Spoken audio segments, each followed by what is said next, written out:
ناظرین، پاکستان اور پاکستان کے فیلڈ مارشل کس طرح سے دشمن کی آنکھوں میں اس وقت کانٹے کی طرح چبھ رہے ہیں، اور یہ ایک بہت بڑا انکشاف ہوا ہے، اور دشمن جو ہے وہ اپنی تکلیف خود بتا رہا ہے، چیخ چیخ کے بتا رہا ہے۔ اور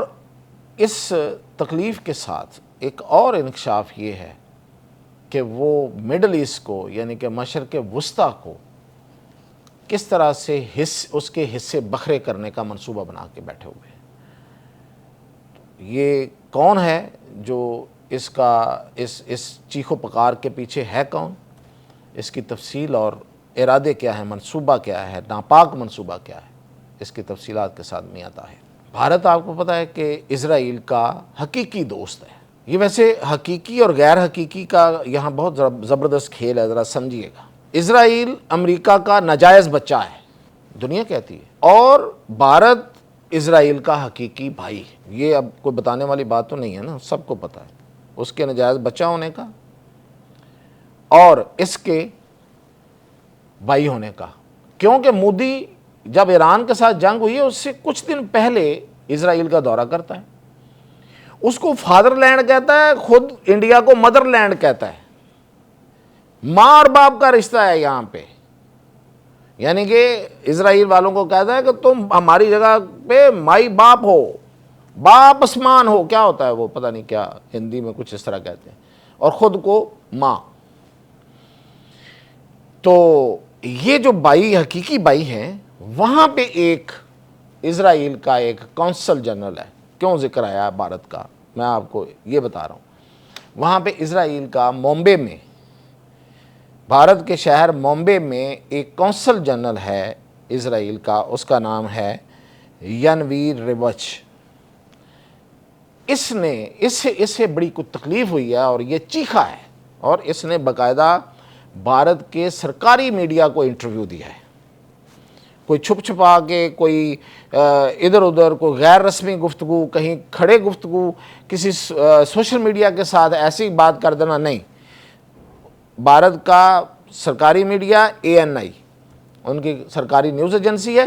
اس کو انٹرویو دیتے ہوئے اس نے کہا ہے کہ ہمارا، یعنی کہ اسرائیل کا اس وقت، یہ اس کے الفاظ ہیں، سب سے بڑا دشمن فیلڈ مارشل سید عاصم منیر ہے۔ اور کیوں ہے؟ کہ وہ مڈل ایسٹ میں، مشرق وسطیٰ میں امن کرنا چاہتا ہے، اور وہ کہتا ہے کہ ہمیں امن جو ہے وہ نہیں چاہیے،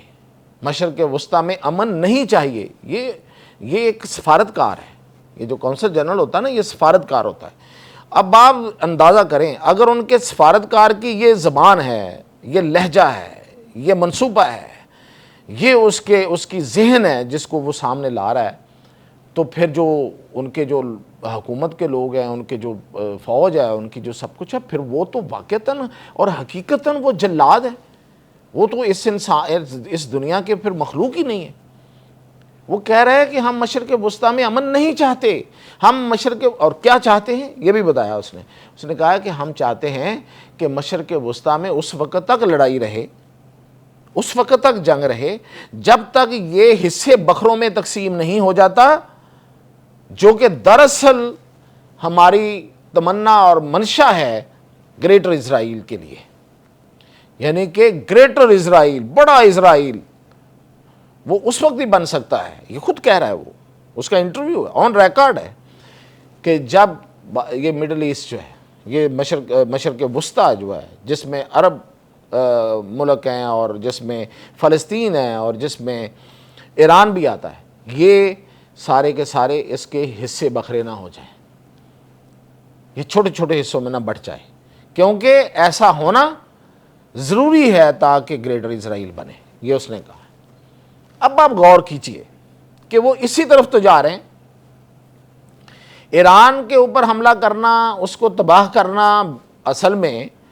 پہلے ایک عرصہ ایران کے حوالے سے انہوں نے صرف باتیں کی، کچھ نہیں کیا، ادھر ادھر کرتے رہے جو ادھر ادھر کرنا تھا، سازشیں اور جتنی۔ پھر جب جیسے ان کے ہاتھ پھیلنا شروع ہوئے ہیں اور ان کے ہاتھ پڑنا شروع ہوئے ہیں چیزوں کے اوپر، اور پھر ادھر سے امریکہ کی جو ہے وہ مدد آ گئی ہے ان کو، تو انہوں نے اس ایران کو رگڑا لگا دیا۔ یہ بعد کی بات ہے کہ اس کا کیا نتیجہ نکلتا ہے، اور یو اے ای کو اپنے ساتھ ملا لیا، عمان بھی اس طرف جا رہا ہے، سعودی عرب، قطر اور باقی جو ہیں وہ دوسری طرف بیٹھے ہوئے ہیں۔ تو تقسیم تو انہوں نے ڈال دی۔ اب تک وہ جو یہ کہہ رہا ہے، یہ جو ینویر ریوچ کہہ رہا ہے، اپنے ناپاک منصوبے کا اظہار کر رہا ہے، اس کی خد و خال تو سامنے نظر آ رہے ہیں۔ تو آگے جا کے مزید یہ کیا کرنا چاہتے ہیں، ان کے کیا کیا ارادے ہیں، اس میں تو ہمیں سمجھ آ رہی ہے، بالکل سمجھ آ رہی ہے کہ جس طریقے سے یہ چاہ رہے ہیں کہ شام پر بھی، یہ ملک شام جو اب دوبارہ سے خانہ جنگی سے آزاد ہوا ہے اور کسی استحکام کی طرف بڑھنے لگا ہے، تو وہ اس کو بھی، وہ اس میں بھی اس نے کچھ لوگوں کو گھسیڑ دیا ہے۔ وہ جو دروز اور وہ اس طرح کر کے جو لوگ ہیں، بیسیکلی وہ یہودی ہیں، دروز جو ہیں، ان کو اندر گھسیڑ دیا اور ان کے ذریعے بدامنی پھیلا رہا ہے، اور یہ چاہ رہا ہے کہ یہ دروزوں کے کا بہانہ کر کے کہ یہ دروزوں کا ایریا ہے، ملک شام کا کچھ علاقے کو دروزوں کا ایریا کہہ کے اس کو اپنے ساتھ ملا لے گا۔ ادھر سے لبنان کے اندر داخل ہوتا جا رہا ہے، آگے سے آگے چلا جا رہا ہے، سیز فائر بھی کر رہا ہے، آگے سے آگے چلا جا رہا ہے، ایک گاؤں، دوسرا گاؤں، تیسرا گاؤں لیتا جا رہا ہے۔ ادھر اس نے مصر کو پورا تھریٹ دیا ہوا ہے، اور جب وہ ان چیزوں سے فارغ ہوگا، وہ مصر کے وہ سرائے سینا، وہ جو اس کا جو ڈیزرٹ کا اس کا یہ ایڈٹ ہوگا، اور جب وہ ادھر سے فارغ ہوگا تو وہ جو ان کا سینائی کا علاقہ ہے، جو ڈیلٹا ہے، دریا کا جو زرخیز علاقہ، اس پہ قبضہ کرنے کی طرف، اور اس پہ وہ دعویٰ رکھتا ہے، اور دریائے فرات تک عراق میں اس کا دعویٰ رکھتا ہے۔ عراق، ادھر سے عراق آ گیا، پھر وہ نعوذ باللہ مدینہ منورہ اور مکہ مکرمہ پہ دعویٰ رکھتا ہے۔ یہ ان کے اپنے الفاظ آئے دن سامنے آتے رہتے ہیں۔ تو ان کو اس سارے جو ان کا منصوبہ ہے، اس کے سامنے جو واحد رکاوٹ نظر آ رہی ہے وہ پاکستان ہے، اور پاکستان کے فیلڈ مارشل اعظم منیر ہے۔ تو یہ ہے جو چیزیں جو ہیں جو خود بخود سامنے آ رہی ہیں، یعنی کہ یہ میں پہلے بھی آپ کو کہا کرتا ہوں کہ ہم یہ بچپن سے لے کے سنتے آ رہے تھے، اور ہم بھی کسی وقت، اور بعد میں بہت سے لوگ، میں تو پھر کنوینس ہوتا چلا گیا، لیکن بہت سے لوگ، اور میرا جو بچپن سے لڑکپن تک کا وہ زمانہ ہے، اور اب بھی بہت سے کچھ لوگ ایسے ہیں جو ان کو قصے کہانیاں سمجھتے تھے کہ نہیں ایسا نہیں ہے، ایسا کچھ بھی نہیں ہے، یہ کیسے ہو سکتا ہے، یہ تو ہو ہی نہیں سکتا، یہ صرف اور صرف یہ لوگوں کو ادھر سے بھی یہ کہانیاں بنائی جاتی ہیں۔ تو یہ اب کہانیاں نہیں ہیں، یہ اب کھل کے شکل اختیار کر کے سامنے آ رہی ہیں۔ تو یہ میں نے آج آپ کو ایک ان کی